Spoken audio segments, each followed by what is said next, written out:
Honnêtement, j'ai failli ne pas publier ça, mais ce que j'ai vu ne m'a pas laissé en paix. Je n'ai pas bien dormi depuis 2 semaines, et c'est alors qu'il a dit quelque chose que je ne peux ignorer. Si vous restez silencieux, vous aurez leur sang sur les mains.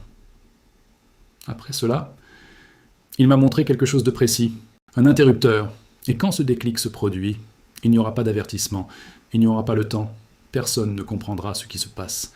Les rayons seront immédiatement vidés. Walmart, Costco, tout.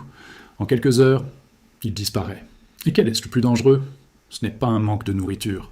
C'est le manque de préparation de la population. Car tandis que certains resteront calmes, d'autres seront désespérés. Il m'a montré exactement ce dont j'ai besoin chez moi en ce moment. Je ne vends rien. Ceci est un avertissement, une seule chance. Parce qu'une fois que ça commence, vous n'aurez pas le temps de le poursuivre. Si vous pensez que c'est une exagération, ou si vous n'y croyez pas, faites-le maintenant. Écrivez ci-dessous. Je crois en Jésus. Je veux voir qui est encore attentif, mais faites attention à ceci. Ne rien écrire et quittez la vidéo. Restez jusqu'à la fin. Parce que, finalement, non, vous verrez, s'il vous reste du temps. Et je suis sérieux, parce que quand ça commence, il n'y aura pas de seconde chance. Et je l'espère vraiment. J'espère que vous avez déjà cela chez vous. Après avoir entendu ces mots, je n'ai pas pu réagir immédiatement. Un poids persistant m'habitait. Ce n'était pas seulement de la peur, c'était différent, comme si j'avais compris quelque chose d'inoubliable. Je suis resté là, immobile, essayant de l'assimiler, mais en même temps, je savais déjà que cela ne me lâcherait pas. Et c'est ce qui s'est passé. Dès cet instant, mes pensées n'ont pas cessé une seconde. J'ai essayé de suivre ma routine, de me distraire, de faire comme si ce n'était qu'une pensée parmi d'autres, mais rien n'y faisait. Cela revenait sans cesse, au coucher, au réveil, en pleine journée. Et le pire, c'est que ce n'était pas un souvenir fugace. C'était une réalité brutale, comme si tout se reproduisait. Et c'est là que j'ai compris que cela ne me concernait pas seulement.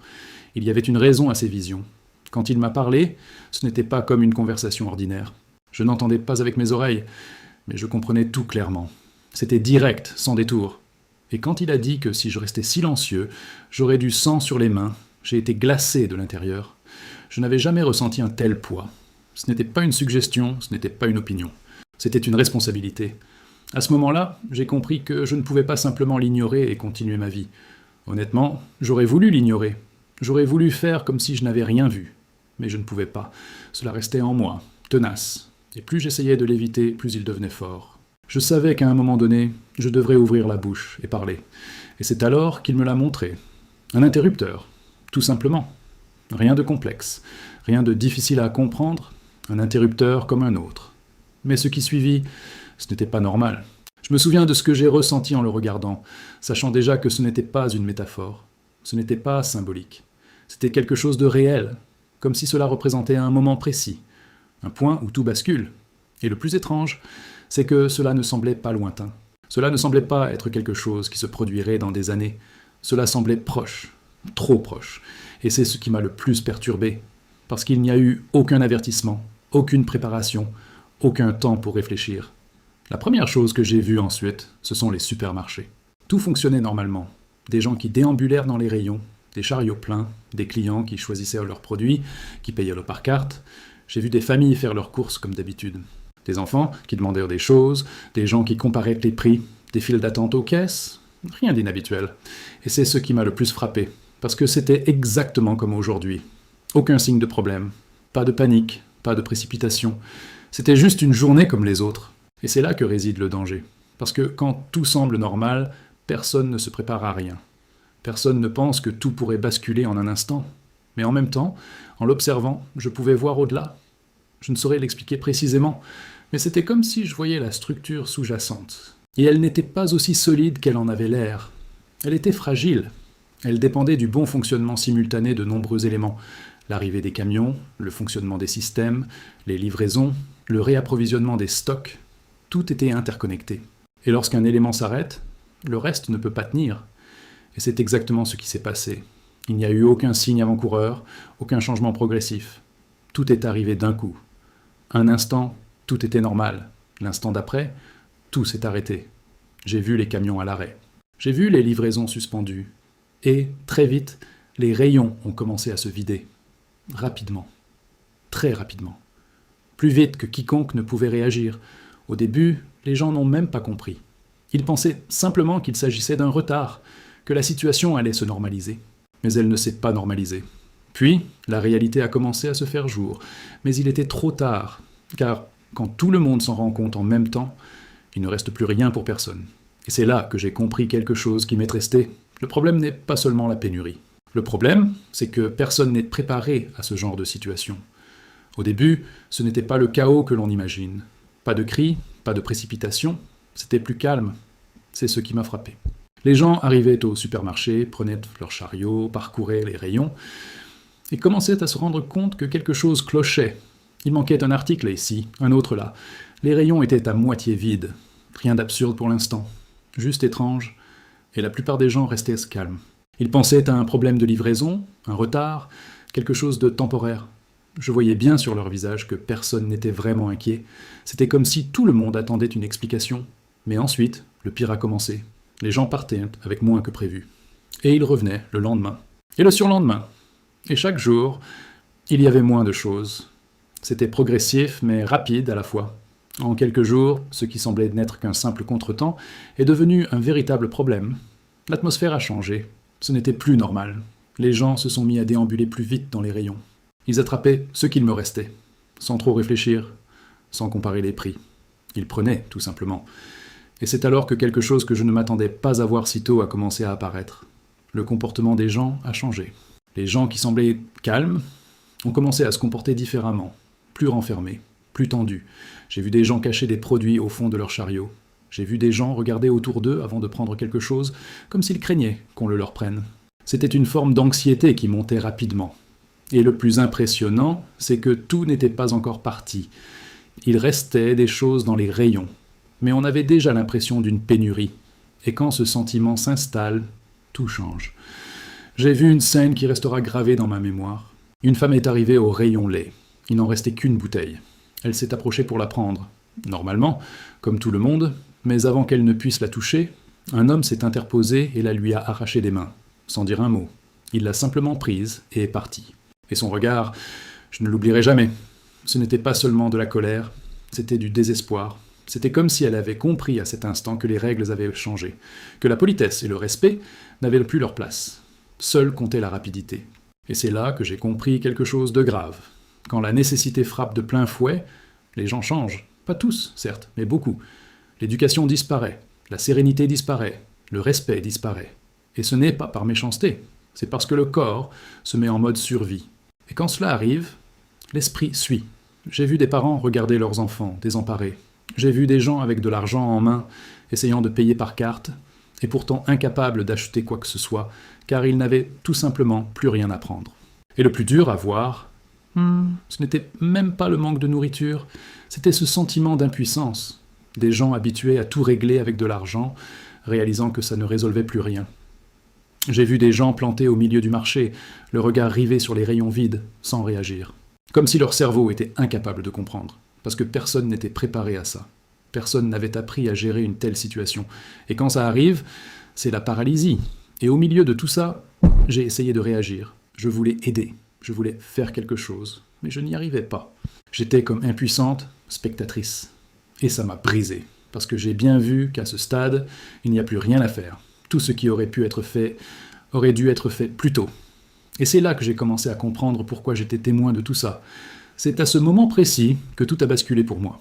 Jusque-là, je voyais, je comprenais, j'observais. Mais après, j'ai commencé à ressentir. Ce n'était pas une sensation légère, ce n'était pas une simple impression, c'était physique, c'est arrivé d'un coup. Une oppression à l'estomac qui n'avait rien à voir avec la faim. C'était plus profond, comme un vide inexplicable. Et avec ça, une soif tenace. Ma gorge s'est asséchée. Mais ce n'était pas cette soif normale qu'on étanche avec un verre d'eau. C'était plus fort, plus urgent. Et le pire, c'était de réaliser que je n'étais pas la seule. C'était comme si je ressentais ce que plusieurs personnes ressentèrent en même temps. Je n'observais plus la situation de l'extérieur. J'étais dedans. Je la ressentais avec eux. Et c'était lourd, car ce n'était pas qu'un simple malaise. C'était le désespoir qui commençait à monter. Je ressentais le poids de quelqu'un qui ouvre le réfrigérateur et n'y trouve rien. Je ressentais la tension de quelqu'un qui essaie de partager le peu qu'il a, sachant que ce ne sera pas suffisant pour tout le monde. Et cela a commencé à me peser d'une manière qui m'a profondément affecté. Il y a eu un moment où c'est devenu encore plus fort. J'avais l'impression que mon corps était faible, sans énergie, comme si le moindre mouvement me demandait un effort, et en même temps, mon esprit était en ébullition. Il réfléchissait, cherchait une solution, essayait de trouver une solution. Mais il n'y avait pas de solution miracle. Et c'est ce qui vous terrasse le plus. Parce qu'on grandit en croyant qu'il y a toujours un moyen de résoudre les problèmes, qu'il y a toujours une solution. Mais là, il n'y en avait pas. Et ce sentiment de perte de contrôle, c'est ça qui vous anéantit vraiment. Ce qui m'a le plus marqué, c'est la soif. J'avais la bouche tellement sèche que ça m'a gêné sans cesse. J'essayais d'avaler, mais impossible. C'était comme s'il me manquait quelque chose d'essentiel. Et puis, j'ai vu des gens aller au robinet et rien ne coulait, ou presque. Et là, j'ai compris quelque chose auquel beaucoup ne pensent pas. Sans eau, il n'y a pas de temps. Ce n'est pas une question de jours, ça va très vite. Bien plus vite qu'on ne l'imagine. Et au milieu de tout cela, ce qui m'a le plus marqué, c'est de voir des familles traverser cette épreuve ensemble. Il ne s'agissait pas d'une seule personne. C'était des pères, des mères, des enfants. Des gens qui avaient toujours eu le nécessaire et qui, soudain, n'avaient plus rien. J'ai vu des gens essayer de garder leur calme devant leurs enfants, essayer de ne pas laisser paraître leur inquiétude. Mais on pouvait lire dans leurs yeux leur désarroi. Et c'est un poids énorme, parce que cela ne vous concerne pas seulement. Cela concerne aussi ceux qui dépendent de vous. Et c'est là que j'ai compris très clairement. Quand on en arrive là, il est trop tard pour se préparer. On ne peut plus courir après le problème. On ne peut plus se dire « je m'en occuperai plus tard ». Tout ce qui aurait pu être fait aurait dû l'être avant. Et c'est ce qui m'a le plus marqué.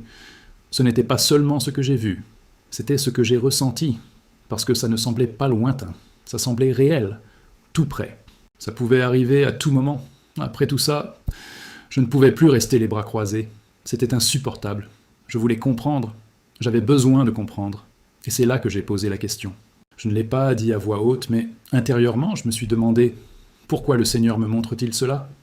Parce que ça ne ressemblait pas à un simple avertissement. Il y avait une raison. Et quand la réponse est arrivée, elle était directe, sans détour. Il m'a fait comprendre que le problème ne commence pas quand tout s'arrête. Le problème commence bien plus tôt, quand personne n'y prête attention. C'est alors que j'ai compris que ça ne commence pas par le chaos. Ça ne commence pas par les infos, ni par les avertissements. Ça commence par la normalité.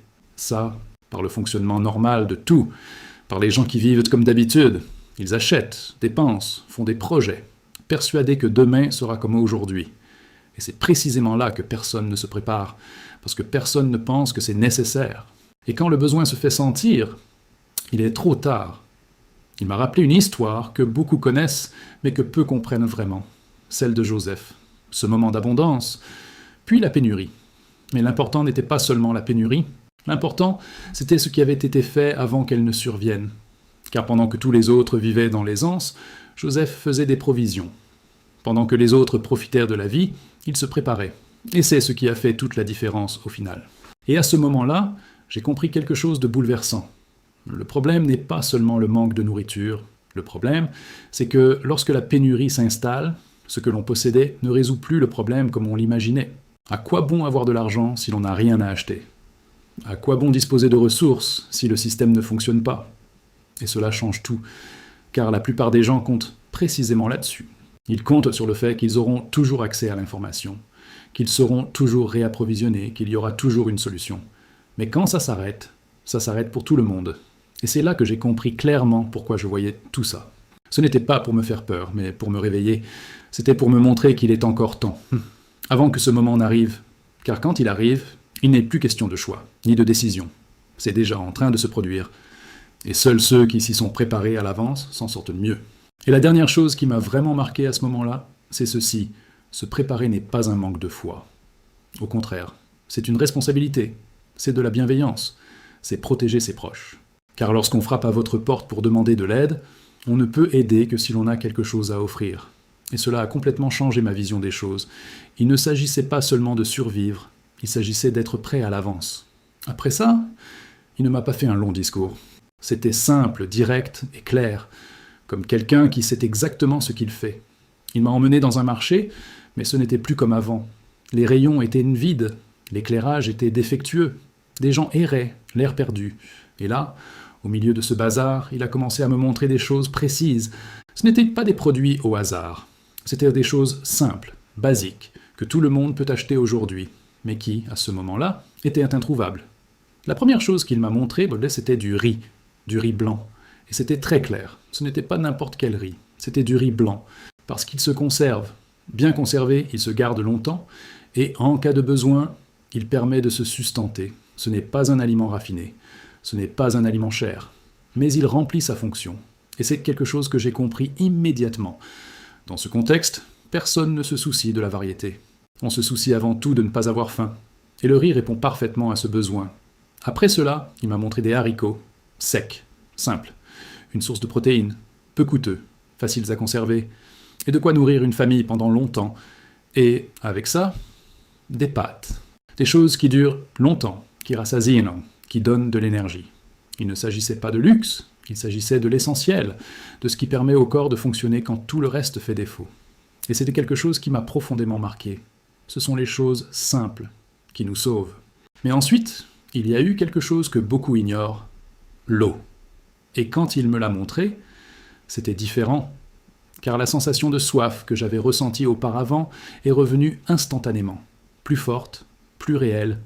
Et alors, j'ai compris.